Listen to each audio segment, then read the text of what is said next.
students, how are you? I hope that all of you are well and good.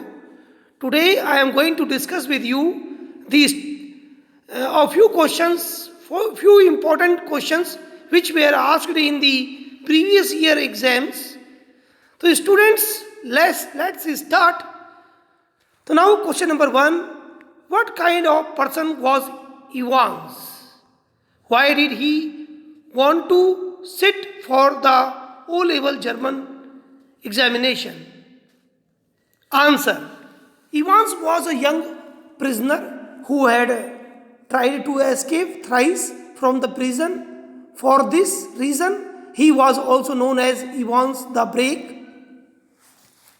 He seemed to be quite a pleasant and astute person, but he was basically a kleptomaniac.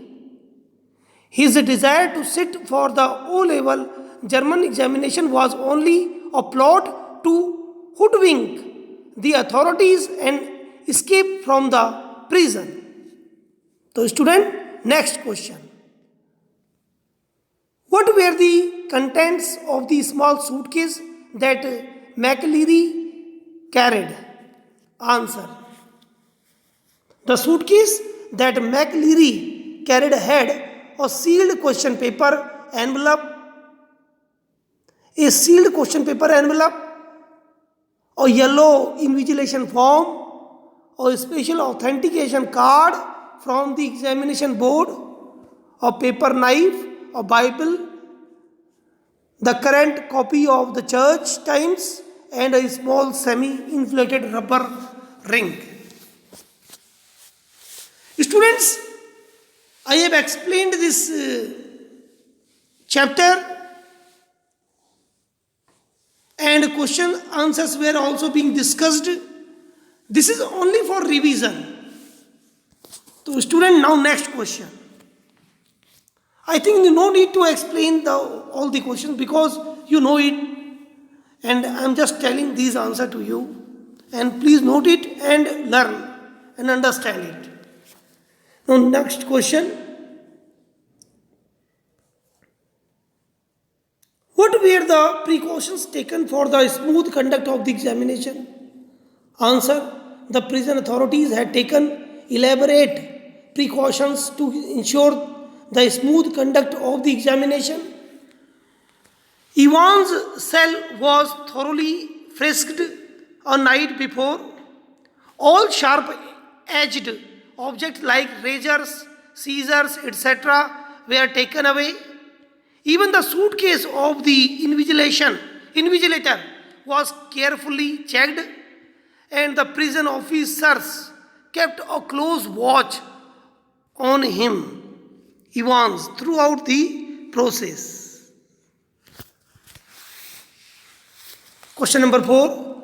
How did the governor react to the 2 phone calls he received in quick succession? Answer. The governor had a sharp presence of mind and wanted to give Evans no chance to escape. As a part of his multi-step elaborated precautions, he verified the first phone call he received. However, he did not do so with 5-second call, as he thought he was being paranoid and that he had taken all possible precautions for the safe conduct of the examination. Next question. How did the question paper and the correction slip help the prisoner and the governor? Answer. The purpose of the cleverly superimposed photocopied sheet on the question paper and the correction slip was to finalize the details of the plan of escape. This information had to reach Evans. It was also meant to make the authorities believe that the wounded man was McLeary himself. The question paper and correction slip helped the governor to locate the place where Evans was hiding. Thus, the 2 clues helped both the prisoner and the governor. Next question. Why did Evans not taken off his hat when Jackson ordered him to do so? Answer. Evans knew that the duplicate McLeary, who was to invigilate during the O-level German examination, had short hair. So he cropped his hair to pass off as McLeary later. The bobble hat was an important part of the plan to conceal Evans' cropped hair.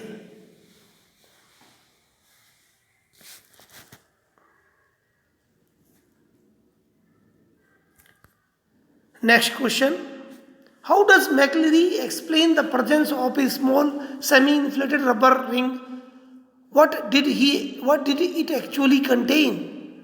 Answer. McLeary tells Jackson that he is suffering from hemorrhoids, that means piles, and the ring helps him when he has to sit for a long time. In reality, the ring containing pig blood, which Evans would splatter on his head and escape from the hospital as McLeary, who had been injured. Next question. Question number 8. What clues did the answer sheet of Evans provide to the governor? The index number 3 and 13 and the center number 271 on the answer sheet proved to be the clues for the governor. Putting the two together and with the help of the ordnance survey map for Oxfordshire, he managed to catch Evans in the hotel. How did Evans outwit the governor in the end? Answer. Evans was recaptured by the governor and handcuffed by a prison officer. He was given farewell by governor, who thought he was sending Evans back to Oxford jail. Ironically, it was not so. The prison officer, who was actually a friend of Evans in the disguise, took Evans to the police van and unlocked the handcuffs as soon as the governor was out of sight. Evans finally escaped of Newbury. Thus, Evans outwitted the governor and had the last laugh in his case. Next question. Question number 10, and it is long answer type question, and it is of 6 marks, and the word limit is 120 words to 150 words. That means ki 1 page, 1.5 page. What precautions were taken by the prison authorities for the smooth conduct of the examination? Okay, now students, answer. As Evans had tried to escape before, the prison authorities had taken all possible precautions for the smooth conduct of the examination.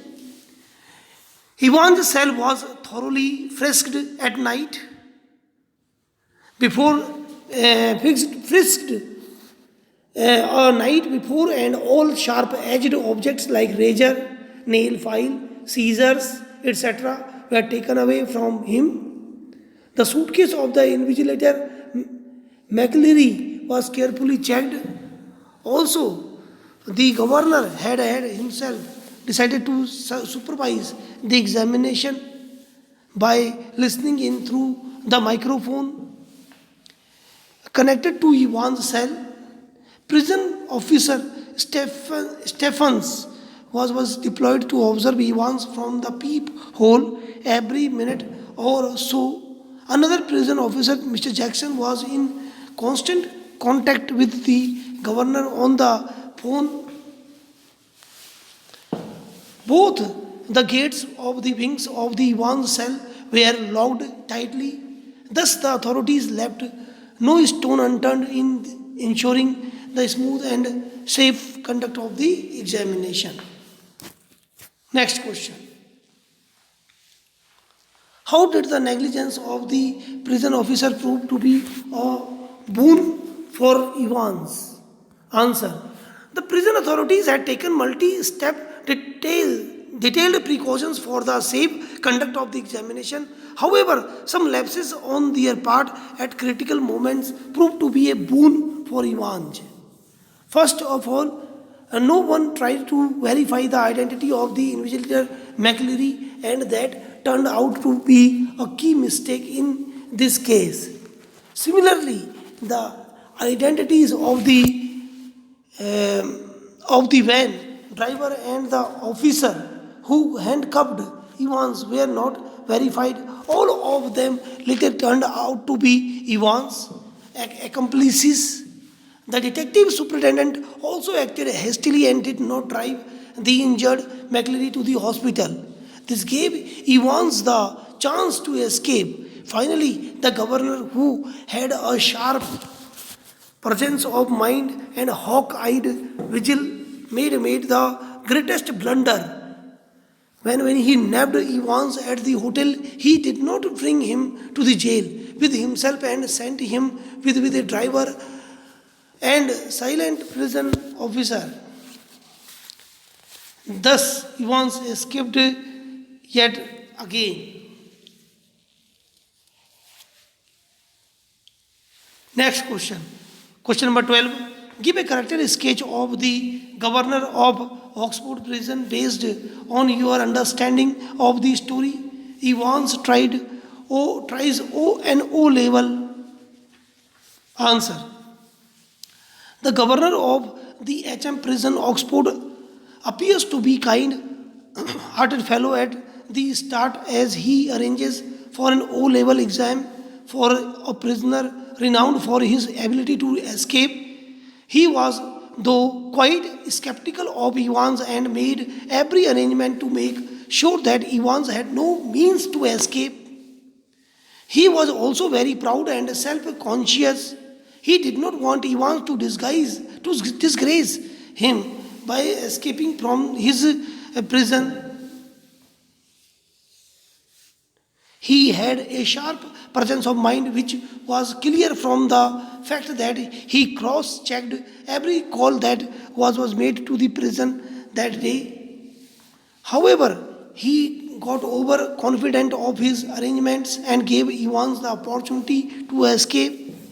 Also, he was a person who did not mind showering praise on a prisoner. When Evans revealed the secret plan to him, he admired him. At last, he proved to be just another good for a gullible governor. When again Evans tricked him and successively escaped, his overconfidence and self-praise let him down. Now, next question. How was the injured McLeary able to befool the prison officers? Answer. Evans acted really well as the injured McLeary. The fake blood that was supplied to him by his invigilator friend was pouring down from his head. With a feeble hand, he got his handkerchief and held it to his bleeding head. In fact, in that process, he was able to hide his face from the eyes of the prison officer. He was in so much pain that he could hardly utter a coherent word. In this way, he concealed his voice and was able to dodge the officers. The moment he heard the suggestion of bringing in an ambulance, he interrupted and asked them to call the police. He offered them his help in tracing Evans, whom the authorities thought had escaped this was a part of his plan in which all the officers were trapped. Evans, acting as the injured McLeary, fooled all the officers and he became successful in making them believe that the injured invigilator was really trying to help them. Thus, by his superb acting of an injured person, he was completely successful in befooling and confusing the prison officer. Now, next question. What purpose did the question paper and the correction slip serve? How did they help both the criminals and the governors?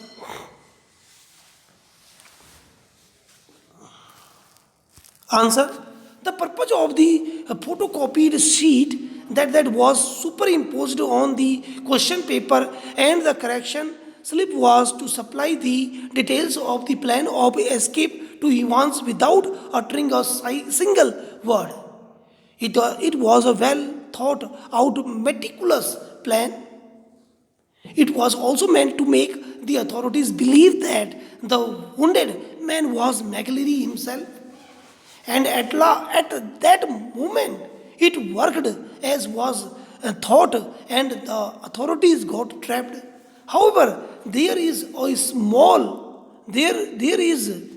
a wise saying, iron cuts iron. Just like that. If that superimposed question paper and a correction slip helped Evans, then the same materials helped the governor also in locating the place where Evans was hiding.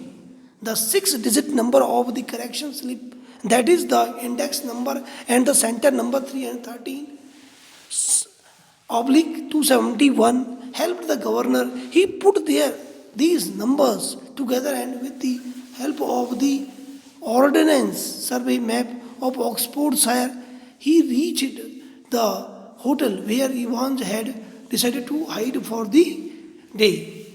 So students, thank you very much for listening and watching this video. I hope that all of you have understood it, got it. And if you have any kind of query, you can contact me through phone, through WhatsApp, through other sources of messaging. So thank you very much.